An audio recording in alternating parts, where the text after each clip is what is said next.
Bem-vindo ao Mel Lindo Céu. Muito obrigada. No final do vídeo, o Padre Fábio pede ao Todo-Poderoso que abençoe cada um de vocês. Amém. Deus é bom o tempo todo. Fiquem com Deus. Minha gente, quantas vezes nós também caminhamos amargurados, decepcionados, entristecidos, desanimados, angustiados, deprimidos, ansiosos. Quantas vezes nós também estamos vivendo os nossos deslocamentos, volto a dizer que não são meramente geográficos. Não é um andar daqui até ali, mas é um andar aqui dentro. Eu precisando andar na direção de um Padre Fábio que eu ainda não sou, mas que eu posso ser pelo poder do céu. Pelo poder daquele que me elegeu. Mas um Padre Fábio que eu não alcançarei se eu insistir em permanecer parado onde eu estou. Se eu não ousar crescer a partir dos meus erros, dos meus equívocos. Sim, os momentos em que nós erramos, em que nós não fazemos o que poderíamos ter feito, ou então nos momentos da vida em que nós erramos cruelmente com os outros e com a gente, são felizes oportunidades que nós temos de caminhar na direção de um novo ser que podemos ser. Todos os dias nós precisamos fazer o mesmo trajeto dos discípulos de Emaús. Seja para avançar, seja para retroceder, porque tudo é caminho. Não é só caminho aquele que nos leva para frente, é caminho também aquele que nos faz regredir. Porque às vezes o avanço só é possível quando honestamente nós reconhecemos que precisamos dar alguns passos atrás para buscar o que nós esquecemos. Às vezes nós esquecemos coisas importantes da nossa história. Às vezes nós temos uma ilusão, e escutamos muito isso. Pessoas bem intencionadas que dizem, esquece isso, já passou. Não é tão mágico assim. Sim, há muitas coisas que nós precisamos esquecer, ir adiante. Esquecer as mágoas, os rancores, os ressentimentos, porque senão a gente não caminha para frente. Fica ali parados, estacionados. Mas às vezes a gente não pode, a gente não tem o direito de esquecer detalhes da nossa vida que ainda precisam ser corrigidos por nós. Hoje eu falava com uma grande amiga, conversei um tempo precioso e eu fiquei muito feliz porque ela é muito especial ao meu coração, mas ela não tem muita facilidade de falar do que lhe pesa. Ela tem uma facilidade de querer me ajudar nos meus problemas. E nem sempre eu tenho a oportunidade de ajudá-la nos problemas dela. E hoje, surpreendentemente, ela resolveu me dizer, falar das angústias, das ansiedades, que envolvem um filho. E eu falava para ela justamente da necessidade que nós temos de viver os enfrentamentos. Às vezes, no desejo de fazer bem aos nossos filhos, nós vamos passando por cima de alguns enfrentamentos e a gente não vai fazendo na hora certa. E de repente aquele filho desaprendeu tantas coisas, ou não aprendeu tantas coisas que deveria ter aprendido, porque nós privamos demais os nossos filhos dos problemas. E depois aquilo se avoluma muito. E nós criamos um contexto em que aquele filho tem uma dificuldade imensa de lidar consigo. Por quê? Porque faltou o dar o passo atrás. O olhar com mais profundidade, a maneira como nós nos relacionamos. Sim, muita coisa precisa ser esquecida para a gente poder viver.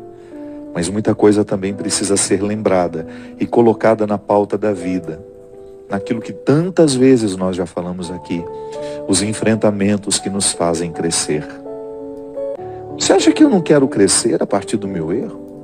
É o meu enfrentamento pessoal, de estar diante de mim, de olhar para aquilo que eu faço de errado e reconhecer diante de mim mesmo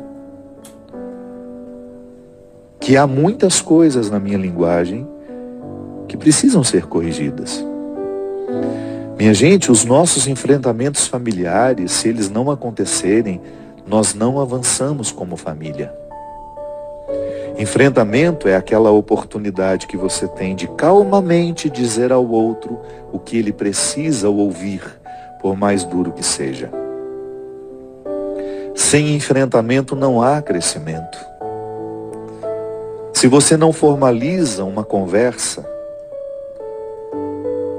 ela pode ser amorosa. O conteúdo muito duro, ele precisa ganhar o formato do amor, porque senão ele vai soar muito difícil nos ouvidos dos outros.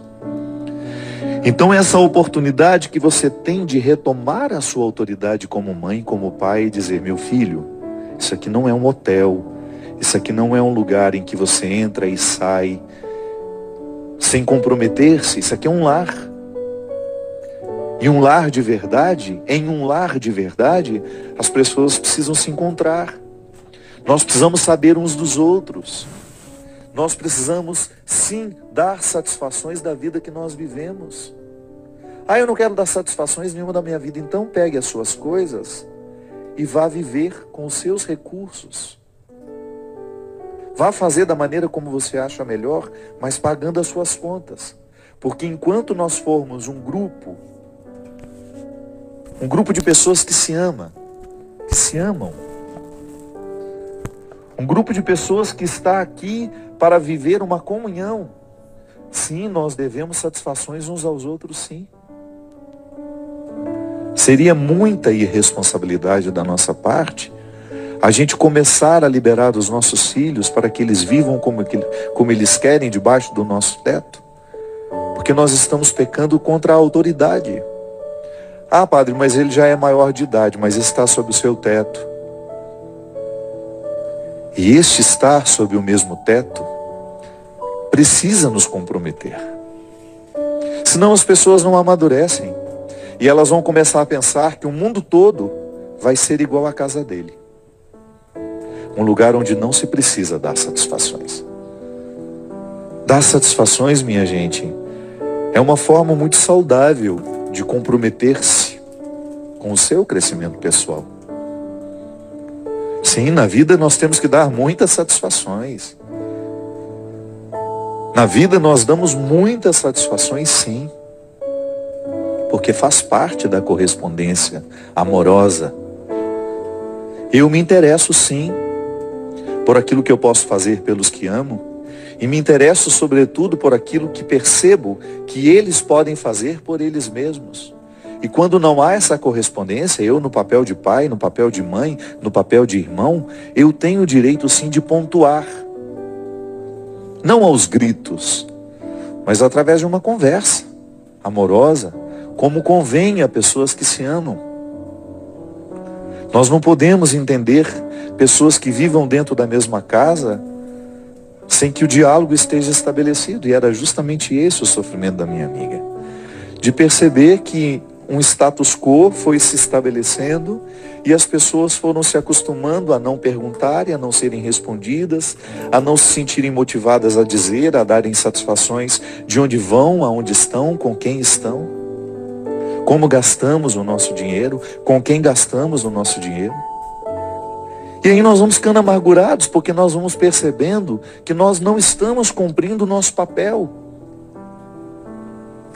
Sim, porque o que realiza pai e mãe é justamente a percepção de que a autoridade está sendo exercida de maneira amorosa e que ela está repercutindo na maturidade do filho. O que faz com que os irmãos estejam satisfeitos uns com os outros é perceber que há uma ligação saudável entre eles. Sim, há divergências. Todos nós temos divergências dentro das nossas casas. Eu sou especialista nisso. Sob o mesmo teto, dividindo o mesmo pão como esses discípulos, e a gente deixa de se reconhecer, alguma coisa está muito errada. Então esse status quo que foi se estabelecendo, ele acaba sendo muito nocivo à convivência. Porque a gente se acostuma com o silêncio do outro, a gente se acostuma com a irresponsabilidade do outro, a gente se acostuma com a grosseria do outro, porque chega um momento que o silêncio é grosseria.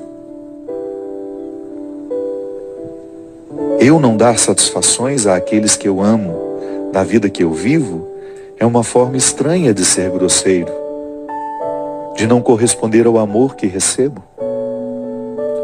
Não há nada mais triste do que a gente ser transformado em caixa eletrônico. Não há nada mais triste nas nossas relações familiares, aqueles que têm um pouco mais condições do que os outros, de serem interpretados como caixas eletrônicos. Um cartão de débito que você procura quando precisa de alguma coisa. Isso não é amor. Nada pode nos frustrar mais na nossa relação pessoal do que você perceber que o outro lhe interpreta assim. Como um caixa eletrônico que a gente busca, retira o que precisa, dá as costas e só retorna quando uma nova necessidade nos surpreende. Transformar o outro numa instância prática de solução de problemas é uma crueldade sem tamanho. E isso não é amor. Isso é relação utilitária. Isso é instrumentalizar o outro. É retirar o significado mais profundo que o outro tem. É meu pai, é minha mãe, é meu irmão. Não é o meu caixa eletrônico. E a ele devo satisfações, sim, de olhar nos olhos, de contar o que está acontecendo, quais são as minhas dificuldades, quais são os meus desafios, quais são as minhas dores, por que me tranco dentro do quarto, por que sofro dentro do quarto, por que passo a minha vida ali trancado. É direito do outro ter acesso ao que nós sofremos. Quando a gente começa a se blindar e não permitir que o outro tenha acesso aos nossos sentimentos, nós estamos cometendo uma crueldade com o outro. Porque quem nos ama de verdade sofre dobrado quando nos vê assim. Então a experiência dos discípulos de Emaús, ela é profundamente familiar.